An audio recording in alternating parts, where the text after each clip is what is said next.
अपराजिता, जैसे इसके नाम में ही लिखा हुआ है, ये स्वर्ग का फूल है। कहते हैं स्वर्ग से 3 फूल लाए गए थे, पहला गुलमोहर, अपराजिता और पारिजात। और मेरा फेवरेट फूल है ये अपराजिता। और इसके फूल तो मुझे इतने खूबसूरत लगते हैं, इतने अच्छे लगते हैं कि मैं क्या ही बताऊं। ये बहुत सारे कलर में अवेलेबल होता है, बट मेरे पास सिर्फ ब्लू ही कलर का है।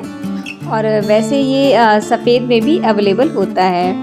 यूजुअली इसे लोग घरों में सजावट के लिए इस्तेमाल करते हैं। और जो सबसे इम्पॉर्टेंट है, ये धार्मिक महत्व इसका बहुत ही ज़्यादा होता है। मैं बता दूँ, भगवान विष्णु का ये बहुत ही फेवरेट फूल है।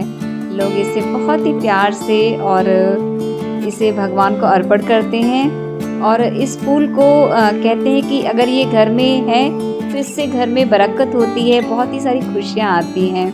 तो चलिए आज जानते हैं कैसे करनी है अपराजिता की देखभाल। फरवरी का मौसम आ चुका है और अब हमें करना है अपराजिता की देखभाल। अगर हमें इसमें बहुत सारे फूल चाहिए। होता क्या है कि ठंडी में जो अपराजिता का फूल होता है वो बिल्कुल ख़राब हो चुका होता है। विंटर सीज़न की वजह से ना ही इसमें कोई फूल खिलते हैं और जो हमारा प्लांट होता है वो पूरी तरह से सूखा सूखा हो जाता है। तो सबसे पहले फरवरी के मौसम में हमें इसकी करनी है कटाई। फरवरी के अब तो मार्च भी आ चुका है, तो फरवरी से लेके मार्च मिड तक आप इसकी कटिंग कर सकते हैं। और आपको इसकी डीप रूट कटिंग करनी है। देखिए, कटिंग करने में बिल्कुल मत घबराइए। पौधे की जब तक हम लोग कटिंग नहीं करेंगे तो तब तक उसकी बहुत सारी ब्रांचेस नहीं बनेगी। ब्रांचेस नहीं बनेंगे तो फ्लावरिंग बहुत कम होती है। क्योंकि ये अगर हमें ज़्यादा से ज़्यादा फूल चाहिए तो इसकी आप कटिंग बहुत अच्छे से कर लीजिए। मेरे पास गमलों में 2 पौधे हैं और एक मेरा ज़मीन पे है। तो क्योंकि ये एक बेल की तरह होता है, ऊपर चढ़ता है, तो आपको इसको सपोर्ट सिस्टम भी देना होता है। तो सबसे पहले मैं इनकी कटिंग कर दूंगी। और जो भी इसमें बीज बने हुए आप देख रहे थे कि इसके फल भी जो है बीज के फॉर्म में उस लटक रहे थे, तो मैं उसकी जो फलियां हैं उसको भी मैं कलेक्ट करके रख लूँगी। और अगर किसी को इसका बीज चाहिए लगाने के लिए तो वो मुझसे ले सकता है, मैं उसे दे दूँगी। और जो अपराजिता में हम सबसे पहले बहुत बढ़िया से इसकी डीप रूट कटिंग कर लेंगे। और फिर बारी आती है कि अब इसमें हम कटिंग के बाद इसमें हमें क्या क्या करना है। देखिए, होता क्या है कि कई बार होता है कि हम ध्यान नहीं देते हैं तो पत्तियां तो बहुत आती हैं पौधे में, मगर फूल नहीं खिलते हैं। फिर हमें लगता है कि ऐसी क्या कमी है। मौसम बदलने पे जो फूल होते हैं वो कम आना शुरू हो जाते हैं। तो कुछ गार्डनिंग टिप्स हैं जिसे हमें ध्यान में रखना है। जैसे कि इस समय हमें सबसे पहले इसकी कटिंग करनी है। मैं बता दूं, इसे शंकर पुष्पी भी कहा जाता है।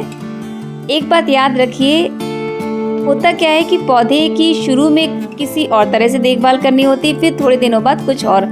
अभी मैं इसमें ज़्यादा कुछ नहीं करूँगी, मगर अभी इसकी मैंने आपको बताया था कि मैंने बकरी की खाद को इस्तेमाल किया अपने पूरे गार्डन में। तो इसमें भी मैं जो गुड़ाई करके मैं इसमें बकरी की खाद ही डालूँगी। और 15 दिनों बाद हम क्या करेंगे कि इसमें चाय पत्ती का जो है पानी का घोल बना के अच्छे से उबाल के डालेंगे, मगर अभी नहीं। अभी एकदम से हम पौधे को शॉक नहीं देंगे। इसकी आधी मिट्टी को हम चेंज करेंगे गुड़ाई करके और इसमें खाद मिलाएंगे। और खाद मिलाने के बाद में आप देख रहे हैं मैं गुड़ाई कर रही हूँ। कम से कम इसकी मैं आधे गमले की मिट्टी पूरी निकाल दूँगी और इसमें मैं खाद भर दूँगी अच्छे से।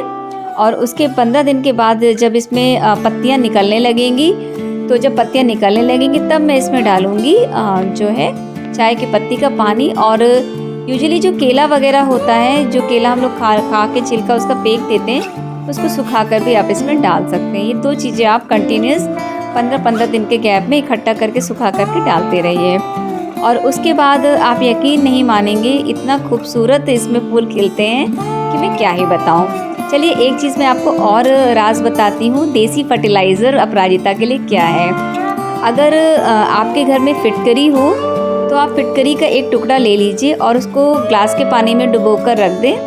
और जब पौधे की गुड़ाई आप करते हैं 15 दिन में या 10 दिन में, तो उसकी मतलब जब गुड़ाई करते हैं तो आप उसकी फिटकरी का जो पानी है वो मिट्टी में आप डाल दीजिए।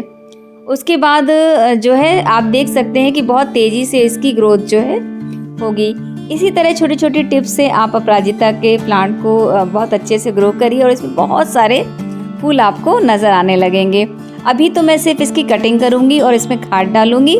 फिटकरी का पानी मैं और चाय पत्ती वगैरह मैं 15 दिन के बाद डालूँगी। जब इसमें छोटी छोटी पत्तियाँ निकल जाएंगी, 15 से 20 दिन में आ जाती हैं, तो मैं आपको इसका रिज़ल्ट भी ज़रूर शेयर करूँगी। और आप लोग भी मुझे कमेंट करके ज़रूर बताइएगा कि आप लोग अपराजिता की देखभाल कैसे करते हैं। मेरे यहाँ तो बहुत फूल आते हैं अपराजिता में। और इस बार बस मैंने खाद को थोड़ा सा जो बकरी की खाद इस्तेमाल की है, बस इसका भी रिज़ल्ट मुझे देखना है। और एक एक करके मैंने जिसमें बकरी की खाद डाली थी उसका भी रिज़ल्ट मैं आप लोगों को धीरे धीरे करके जैसे जैसे रिज़ल्ट मुझे अपने गार्डन में दिखेंगे मैं आप लोगों को ज़रूर शेयर करूँगी। तो बस इतनी ही देखभाल आपको करनी है और अपराजिता का फूल आपका पेड़ आपका फूलों से भर जाएगा। और वीडियो आपको अच्छा लगा हो तो प्लीज़ लाइक शेयर कमेंट करना ना भूलें। Thank you.